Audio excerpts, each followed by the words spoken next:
എല്ലാ പ്രിയപ്പെട്ടവർക്കും നമസ്കാരം. ഇന്നത്തെ ദിവസം, അതായത് 7 മെയ് 2025, ഭാരതത്തെ സ്നേഹിക്കുന്ന ഓരോ ഭാരതീയനും, ഞാനൊരു ഇന്ത്യക്കാരനാണ്, ഭാരതീയനാണ് എന്ന് പറയാൻ അഭിമാനം കൊള്ളുന്ന ഓരോ വ്യക്തിയെ സംബന്ധിച്ചിടത്തോളം ഇന്നത്തെ ദിവസം ഏറ്റവും അഭിമാനത്തിൻ്റെയും സന്തോഷത്തിൻ്റെയും ദിവസമായിരുന്നു. എന്നാൽ ഇസ്ലാമിക് മത തീവ്രവാദത്തെ പ്രോത്സാഹിപ്പിക്കുന്നവർക്കും പാകിസ്ഥാൻ്റെ തീവ്രവാദത്തെ പ്രോത്സാഹിപ്പിക്കുന്നവർക്കും പാകിസ്ഥാനോട് കൂറുള്ളവർക്കും അതുപോലെ ഹിസ്ബുള്ള, ഹൂത്തികൾ, ഹമാസ് തീവ്രവാദികളെ സപ്പോർട്ട് ചെയ്യുന്നവർക്കും അത്യന്തം ദുഃഖത്തിൻ്റെ ഒരു ദിവസമായിരുന്നു ഇന്ന്. ഇന്ത്യൻ സേന, ഇന്ത്യയുടെ ധീരനായ പ്രധാനമന്ത്രി നരേന്ദ്രമോദിയുടെ നിർദ്ദേശപ്രകാരം പാകിസ്ഥാൻ്റെ തീവ്രവാദ കേന്ദ്രങ്ങളിലേക്ക് ഇന്ത്യൻ സേന അതിശക്തമായ ആക്രമണം നടത്തി. ഏതാണ്ട് 9 സ്ഥലങ്ങളിൽ അതിശക്തമായ ബോംബിംഗ് നടത്തുവാനായിട്ടിടയായി തീർന്നു. ഈ പ്രദേശങ്ങളെല്ലാം തീവ്രവാദികൾ, അതായത് ഇസ്ലാമിക് മത തീവ്രവാദികൾ അവരുടെ തീവ്രവാദ പ്രവർത്തനങ്ങൾ നടത്തുന്ന, ട്രെയിനിങ് കൊടുക്കുന്ന സ്ഥലങ്ങളായിരുന്നു. ഈ സ്ഥലങ്ങളെല്ലാം അതിശക്തമായ ബോംബിങ്ങിലൂടെ ഇന്ത്യ തകർത്തു എന്നുള്ളതാണ് നമുക്ക് ലഭിക്കുന്ന ഏറ്റവും പ്രധാനപ്പെട്ട വാർത്ത എന്ന് പറയുന്നത്.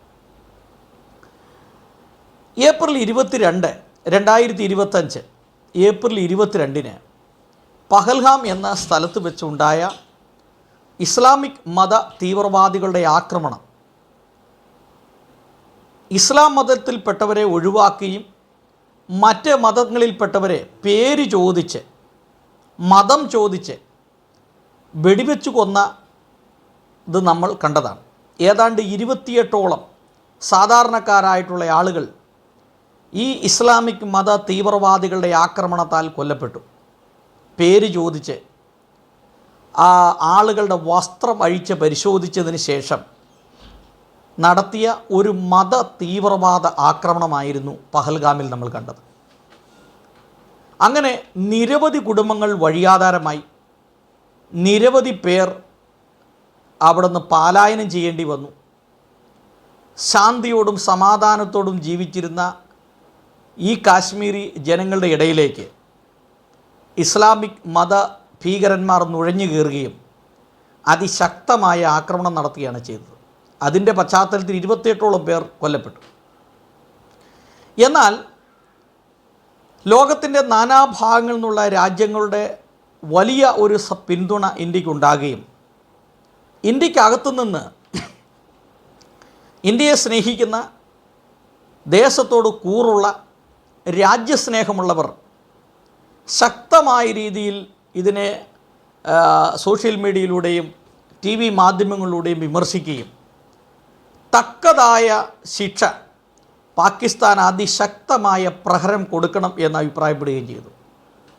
എന്നാൽ ഈ പഹൽഗാം ആക്രമണത്തിന് ശേഷം ചില ദിവസങ്ങൾ മുൻപോട്ട് കടന്നുപോയി.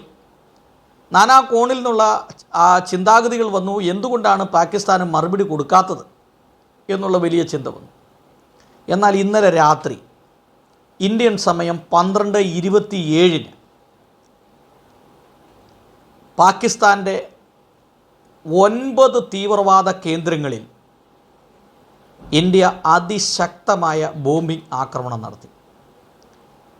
നിരവധി പേർ, ചില ചാനലുകൾ റിപ്പോർട്ട് ചെയ്യുന്നു 80 തീവ്രവാദികൾ, ചിലർ റിപ്പോർട്ട് ചെയ്യുന്നു 400-ലധികം തീവ്രവാദികൾ കൊല്ലപ്പെട്ടു.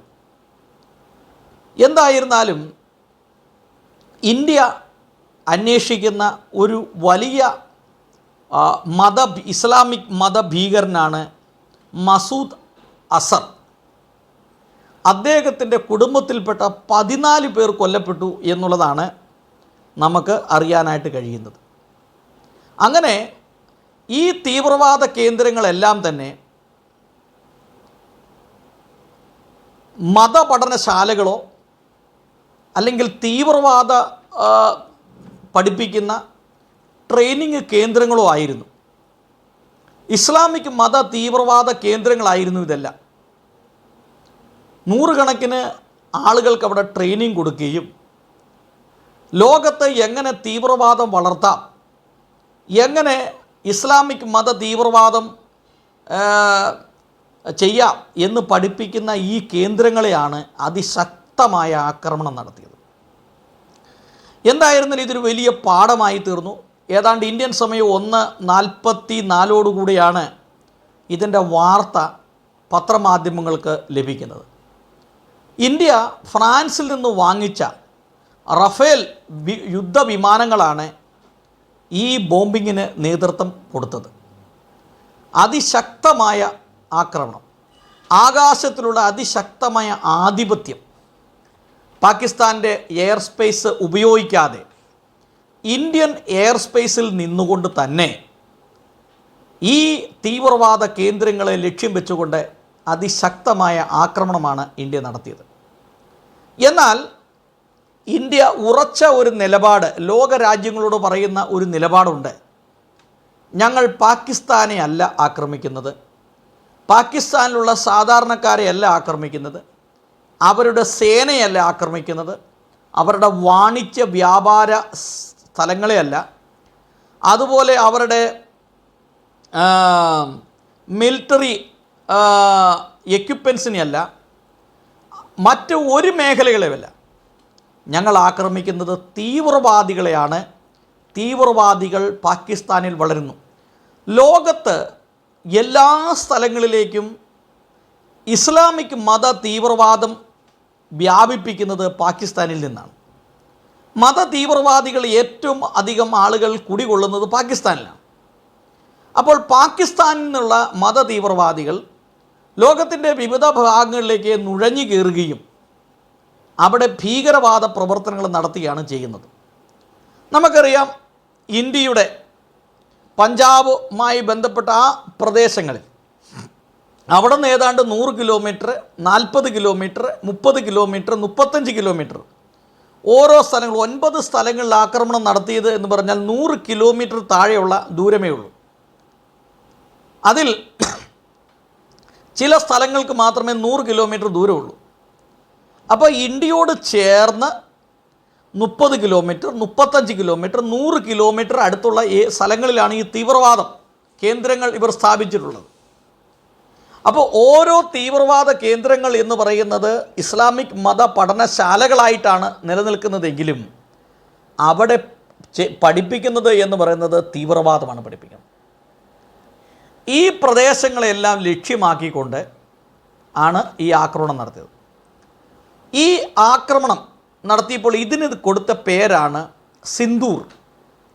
സിന്ദൂർ എന്ന പേര് കൊടുക്കാനുള്ള കാരണം അത് നമുക്ക് ഹിന്ദു റിലീജിയനുമായി ബന്ധപ്പെട്ട് നോക്കുമ്പോൾ അത് ഹിന്ദു വിശ്വാസം അനുസരിച്ച് വിവാഹം കഴിച്ച ഒരു സ്ത്രീ അവരുടെ നെറ്റിയിൽ ചാർത്തുന്നതാണ് ഈ സിന്ദൂരം എന്ന് പറയുന്നത്. അതിന് ഭർത്താവും ഭാര്യയും തമ്മിലുള്ള ഒരു ബന്ധത്തെയാണ് കാണിക്കുന്നത്. അപ്പോൾ ഒരു സ്ത്രീയുടെ ഭർത്താവിനെ വെടിവെച്ച് കൊല്ലുമ്പോൾ ആ സ്ത്രീ പറയുകയാണ്, എന്നെയും കൂടെ കൊല്ലാൻ പറയുമ്പോൾ ആ തീവ്രവാദി, ഈ ഇസ്ലാമിക് മത തീവ്രവാദി പറഞ്ഞതാണ്, നീ ചെന്ന് നരേന്ദ്രമോദിയോട് പറയൂ.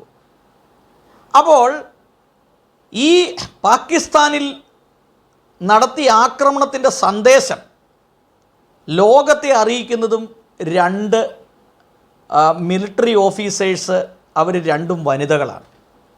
വളരെ പ്ലാൻ ചെയ്ത് നരേന്ദ്രമോദി തന്നെയാണ് ഈ സിന്ദൂർ എന്നുള്ള പേര് നിർദ്ദേശിച്ചത് എന്നുള്ളതാണ് നമുക്ക് അറിയാൻ കഴിയുന്ന വാർത്ത. അപ്പോൾ ഇതിന് തക്കതായ ഒരു മറുപടി ഇന്ത്യ കൊടുത്തു കഴിഞ്ഞു. ലോകരാജ്യങ്ങൾ, അമേരിക്കൻ പ്രസിഡന്റ് ഉൾപ്പെടെ ഉള്ള ലോക നേതാക്കന്മാർ ഇന്ത്യക്ക് തിരിച്ച് ആക്രമിക്കാനുള്ള, അതായത് ഈ തീവ്രവാദത്തെ ചെറുക്കാനുള്ള അധികാരമുണ്ട്, അവകാശമുണ്ട് എന്ന് ഉറക്കെ പ്രഖ്യാപിച്ചു കഴിഞ്ഞു.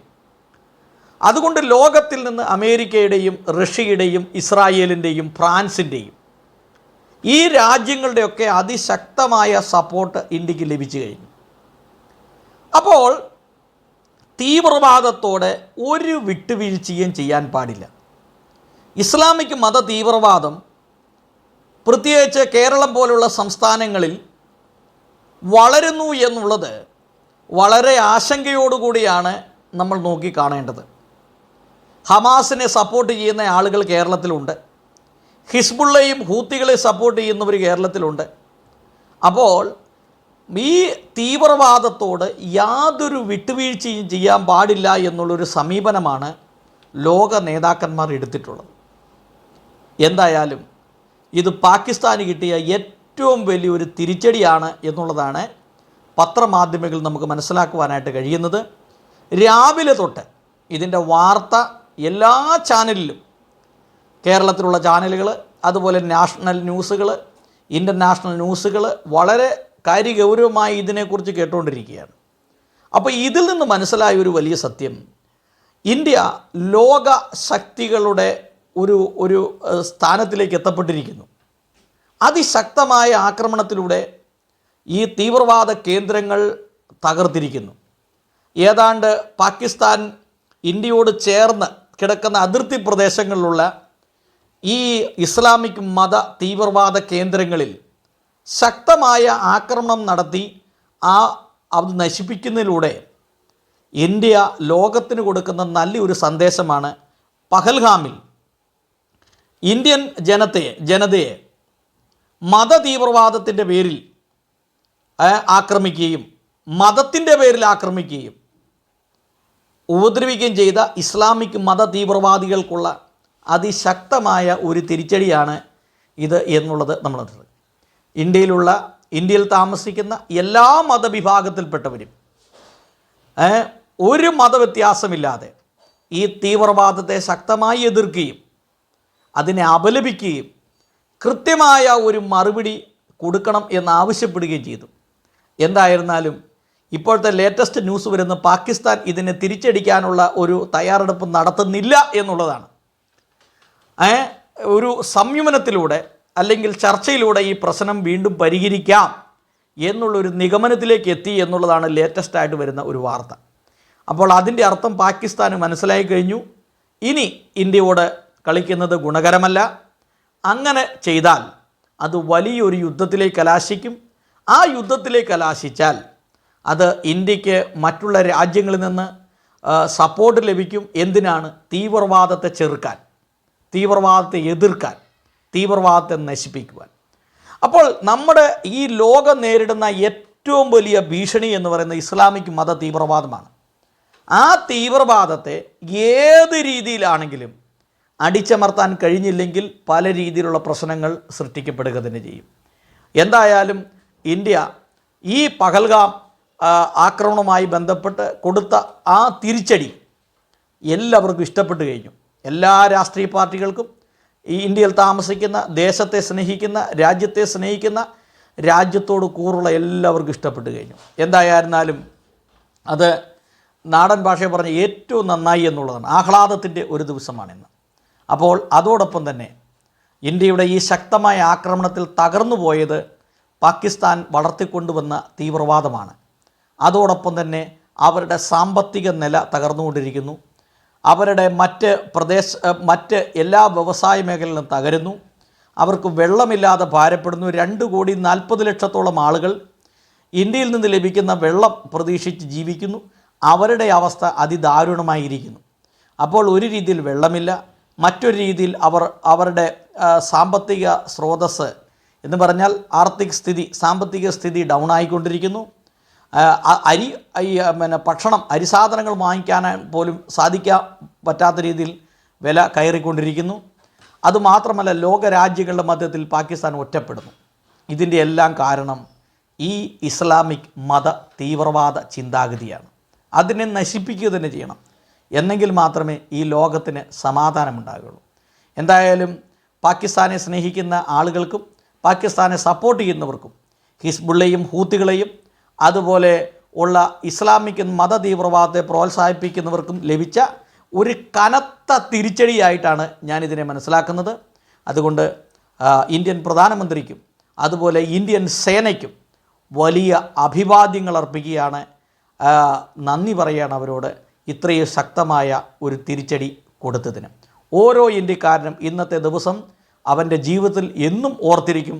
അത് ഹിസ്റ്ററിയിൽ അല്ലെങ്കിൽ ചരിത്രത്തിൽ അത് രേഖപ്പെടുത്തും എന്നുള്ളതാണ് മനസ്സിലാക്കുവാനായിട്ട് കഴിയുന്നത്. എന്തായാലും ഈ ഒരു തിരിച്ചടി അത് ലോകരാജ്യങ്ങൾക്ക് മതതീവ്രവാദത്തെ പ്രോത്സാഹിപ്പിക്കുന്നവർക്കൊരു പാഠമായിരിക്കട്ടെ എന്ന്